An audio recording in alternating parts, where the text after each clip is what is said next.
Et en direct du salon Itonomie, au Muro, on va retrouver maintenant Jean-Paul Cartat. Alors Jean-Paul Cartat, il est co-directeur d'un laboratoire commun entre une université et une entreprise, l'entreprise Cartat-Rouxel. Bonjour Jean-Paul. Bonjour. Bon alors, on s'est déjà vu l'an dernier ici au salon Itonomie au Muro. Qu'est-ce qui se passe dans l'activité de Cartat-Rouxel? Qu'est-ce qui se passe dans ce laboratoire commun?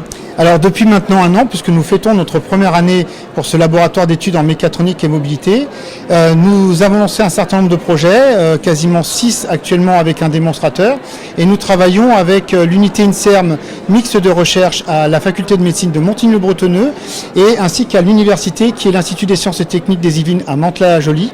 Donc ils sont juste à côté. Ils sont juste à côté, et aussi le centre d'investigation clinique et d'innovation technologique de l'hôpital Raymond Poincaré de Garches, qui est représenté aujourd'hui par le professeur David Orlikowski. Jean-Paul Cartat, ça fait beaucoup de mots compliqués. Vous travaillez sur quoi en vrai? Alors, on travaille beaucoup sur la mobilité en prenant en compte aujourd'hui des aspects de mécatronique, de mécanique, et que l'on va mettre, on va agréger tout ça et on va fabriquer, on va imaginer, on va conceptualiser des futurs dispositifs pour la mobilité en général. Cette mobilité, elle va être physique, mais elle va être aussi aujourd'hui virtuelle. On a des apports aujourd'hui de virtualité et on a aussi bien sûr une mobilité qui va être beaucoup plus proche du corps, notamment avec des orthèses qui sont en cours d'étude avec mes partenaires, et nous sommes à quelques semaines de les présenter et vous les aurez peut-être en présentation sur le salon dans quelques heures. J'espère bien. Dites-nous à qui ça s'adresse? Alors ça s'adresse à différentes populations de patients, mais je dirais presque que le professeur Orlikowski vous en dira un peu plus.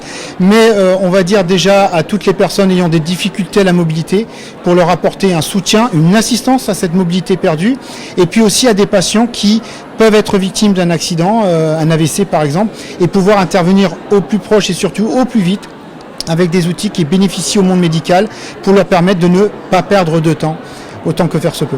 Dites-nous pourquoi vous avez besoin de travailler avec le professeur Orlikowski, pourquoi avec le secteur universitaire et public quand on est une entreprise privée comme la vôtre? Alors tout simplement parce que nous, entreprises, nous n'avons pas ce recul, nous n'avons pas ce savoir académique avec le professeur Blazevic, qui lui est un mécatronicien, ce que je ne suis pas, et bien sûr le professeur Orlikowski qui va être avec le professeur Luis Garcia de l'unité INSERM.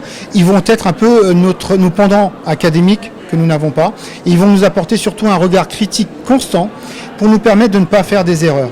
Et c'est là où ça devient très intéressant, puisqu'on agrège à la fois les capacités d'un industriel et le regard des académiques. Et alors j'ai une dernière question quand même, c'est qu'on n'est pas dans n'importe quel endroit, on est juste sous une montgolfière. Pourquoi il y a une montgolfière au-dessus de nous, Jean-Paul Cartat? Alors, cette montgolfière a été fabriquée dans les Yvelines par la société Modimage. Cette société fabrique en principe des attractions pour de grands centres et parcs d'attractions. Eh bien, nous avons décidé de nous rapprocher d'eux pour prendre leur technologie et aller l'amener au plus près des patients. Pourquoi? Parce qu'il faut aujourd'hui prendre en compte l'aspect émotionnel dans le soin.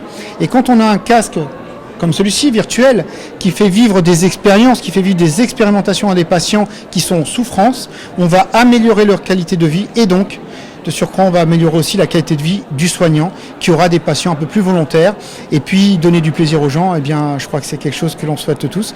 Donc, grâce à cette montgolfière qui amène un certain décorum. Et qui apporte peut-être l'expérience physique, non? Alors, l'expérience physique que vous ne verrez pas aujourd'hui, mais effectivement, elle est sur une base de machine qui va vous faire vibrer, bouger et bien sûr, quand on est stimulé au niveau auditif et sonore, on vit une expérimentation, une expérience extraordinaire. Merci beaucoup Jean-Paul Cartat, merci à tous les trois. Et bien sûr, vous pouvez venir pendant 2 jours ici au Muro, au salon Itonomie, pour découvrir toutes ces innovations destinées à lutter contre la dépendance, le grand âge et donc pour faciliter l'autonomie, la mobilité des personnes.